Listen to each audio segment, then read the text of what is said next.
bienvenidos. Qué placer tenernos aquí en la hora del museo. Gracias por aceptar esta invitación del Museo Histórico Nacional. María Fernanda, Eduardo, Marco, felices de tenernos aquí para hablar de esta editorial maravillosa que yo estaba investigando, leyendo, revisando las publicaciones y este enfoque que tienen además que es tan atractivo y diferente. Así que felices de tenerlos en este espacio.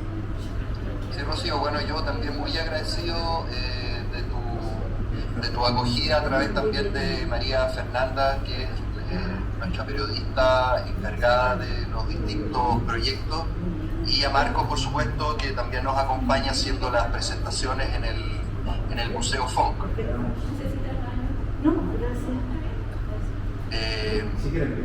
No sé, María Fernanda, si te querés presentar o... Sí, yo voy a agradecer también la invitación, ¿no es cierto?, a participar en este programa intensivo.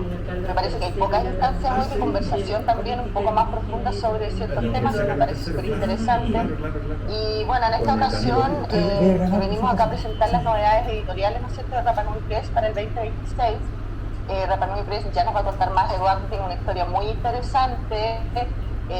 Yo creo que hay que un poco, claro, uno se enamora, ¿no es cierto?, de estas islas maravillosas de Rapa Nui, pero el amor y el interés que nosotros tenemos de difundir contenido y de generar contenidos también de la isla y de rescatar también mucho contenido, en el caso de Eduardo surgió desde otra isla, desde Juan Fernández, que ahí les va a contar donde él hizo su práctica, y ahí empezó el tema con los germen de lo que nació con Rapa Nui Press. Y en esta hay un tema insular, claro. Y en esta ocasión nosotros les vamos a contar sobre 6 textos que estamos lanzando este año. Uno es Rapa Nui 40 años lidiando con sus misterios, de Pavel Pavel, que nos va a conversar Marco en un momentito sobre el lanzamiento que hubo en el Museo Funk. Luego está el área testimonial, que yo quisiera destacar esa área que tiene Rapa Nui Press. Yo colaboro hace 9-10 años con Rapa Nui Press, había estado leyendo sus textos anteriormente, siempre trabajando con la cultura Rapa Nui desde otros ámbitos, y me llamó mucho la atención desde un inicio que no fuera solo historia, arqueología, antropología, etnografía, que son los temas más recurrentes, digamos, que están sobre la isla, sino que también se dedicó a rescatar el área testimonial, que es muy interesante, con las costumbres y vivencias de Felipe Pacaratituki, los manuscritos de Uca, de la autora Uca Tepano Pauituboe. Después tenemos Etnología Isla de Pascua de Alfonso Trongo, de la gran periodista, escritora y premio nacional de periodismo o de humanidades, no lo recuerdo bien, Patricia Stambuk. Tú, que es un libro sobre Arqueoastronomía, sí. Arqueoastronomía, esa. Y luego también estamos con un libro que es un extra, porque Rapa Nui Press, a pesar de que está especializado en contenido sobre la cultura Rapa Nui, tiene un área de patrimonio y cultura también, como patrimonio ferroviario y otros libros, y este año entró un área muy interesante que es muy poco difundida en Chile en textos, que es sobre diseño y propiedad industrial en Chile, del autor Marcos Correa, que está muy interesante porque hace un recorrido histórico con el contexto global y en Chile sobre el diseño y la propiedad intelectual.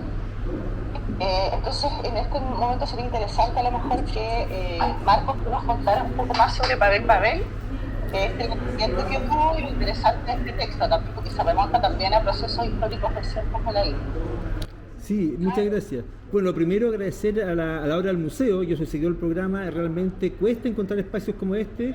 Soy socio del Museo Fong, así que entiendo perfectamente la labor que hacen los museos, que lamentablemente no siempre todo el mundo la entiende. Y qué bueno que el Museo Histórico Nacional tenga este espacio.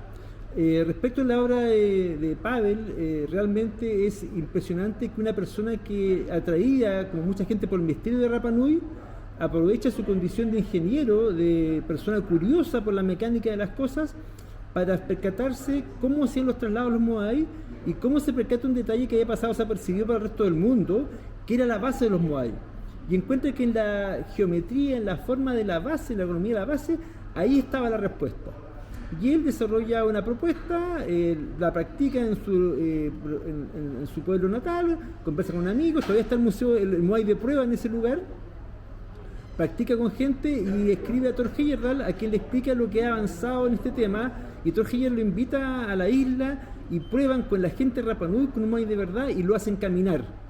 ¿Y por qué esto es relevante? Porque cuando los Rapa Nui preguntaban cómo trasladan las Moai, decían que caminaban, pero no sabían cómo, pero caminaban. Y Pavel demostró que los Moai caminaban y los hizo caminar. Con ayuda de la gente de Rapa Nui, obviamente, porque ellos son los... No hay que quitarles mérito a las cosas, porque algunas personas en otros países dicen que fue el hombre que enseñó a caminar a los Moai. Esa es como una frase que lo reconoce. No es una frase que haga justicia. Él se dio cuenta, él percibió desde la ciencia, desde la mecánica, la ingeniería, percibió o constató cómo pudo haber sido el método ancestral Rapa Nui para trasladarlo. Posteriormente se dio cuenta, tuvo la idealidad de decir que algo fallaba, algo faltaba, y posteriormente las investigaciones que con ayuda de otras tecnologías establecieron qué es lo que faltaba, digamos. Pero lo que demostró que los Moai caminaban fue la teoría de Pavel.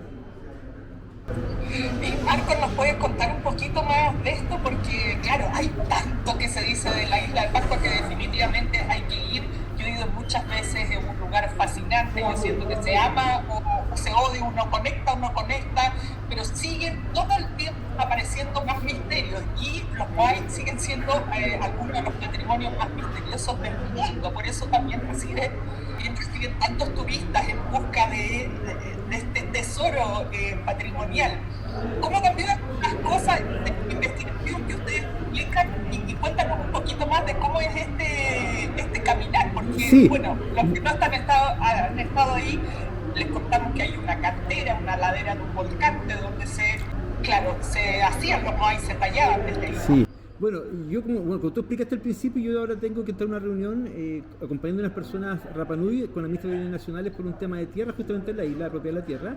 Y quiero hacer notar lo siguiente: así como estamos hoy día con el diputado Jotuiti que hizo esta gestión, hay muchos temas que están a la vista, pero la gente desde el continente no los ve, no por la distancia, sino que por el interés. Entonces lo que hace Rapa Nui Press, así como lo que hace Laura del Museo, es despertar interés en temas que para otras personas son invisibles, aunque están a la vista pero no los ven. Y entonces uno de los temas que pasó lamentablemente desapercibido por generaciones fue el memoria ancestral Rapa Nui. Y hoy día Rapa Nui, la editorial Rapa Nui Press, con los cuadernos de UCA, con las memorias del tío Felipe, lo que están haciendo es rescatar esas vivencias y que a través de esas vivencias se pueda entender cómo, o comprender, o asimilar cómo los Rapa Nui entendían el mundo en que vivían, el mundo que ellos construyeron. Recordemos que llegan en un contexto de cambio climático, 6.000 años, no a la isla, sino que los austronésicos salen de Asia hace 10.000 años, hace 4.000 años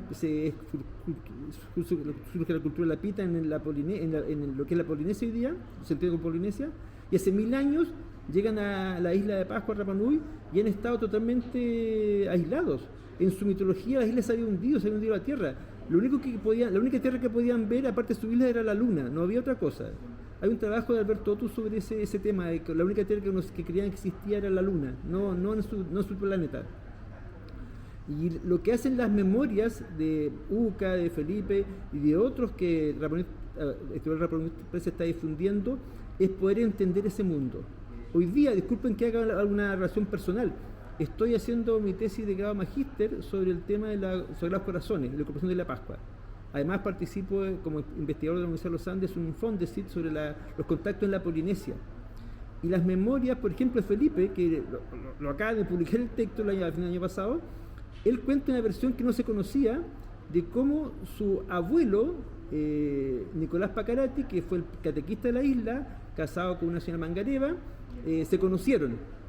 Y da el lado humano y un lado que no se conocía, y da cuenta de las redes de intercambio en la Polinesia. Redes que si no es por él no se conocerían, porque eso no es testimonio.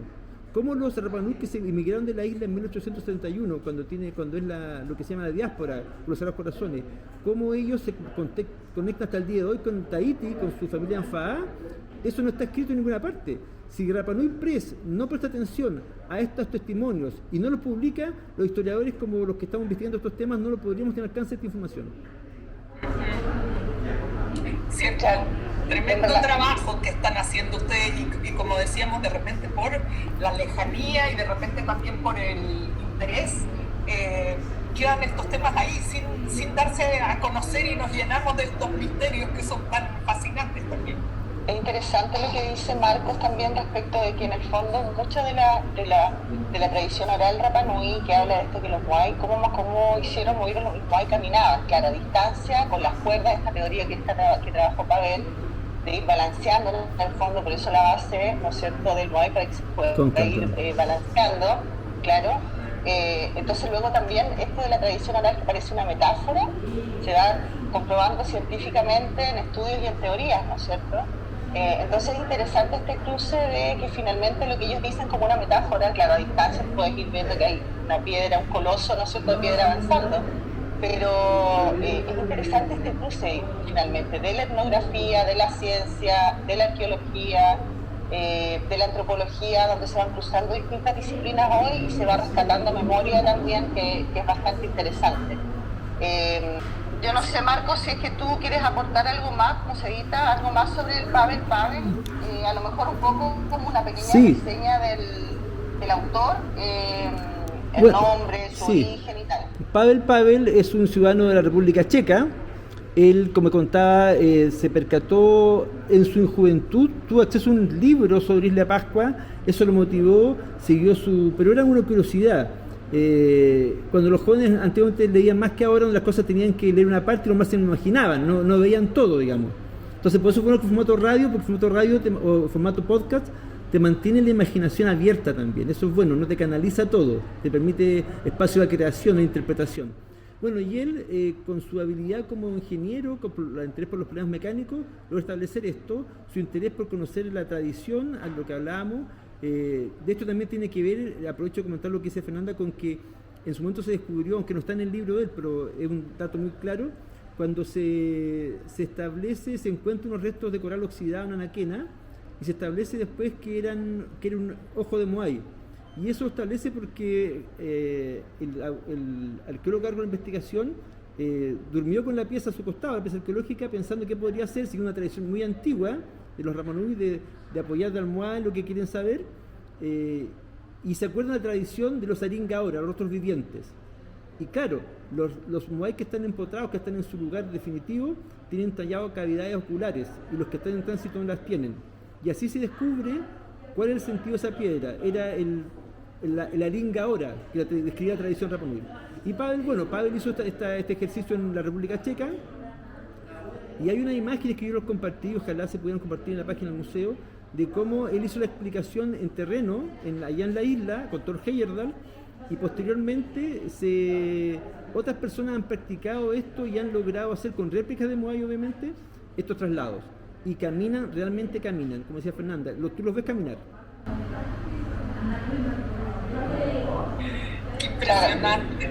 También la cultura Rapa Nui, ¿no es cierto?, está con el concepto del mana, ¿no es cierto?, que es esta fuerza ancestral que es de sabiduría y que se traspasa también, y que nosotros estamos objetos de quienes la tallan o la crean. Entonces los Rapa Nui todavía sufren la tradición oral, ¿no es cierto?, tienen firme creencia de que el mana fue el que hizo caminar a los Moai. Pero también el mana lo podemos entender hoy como, además de, ¿no es cierto?, estas fuerzas como ancestrales de la cultura maorí, también como esta tecnología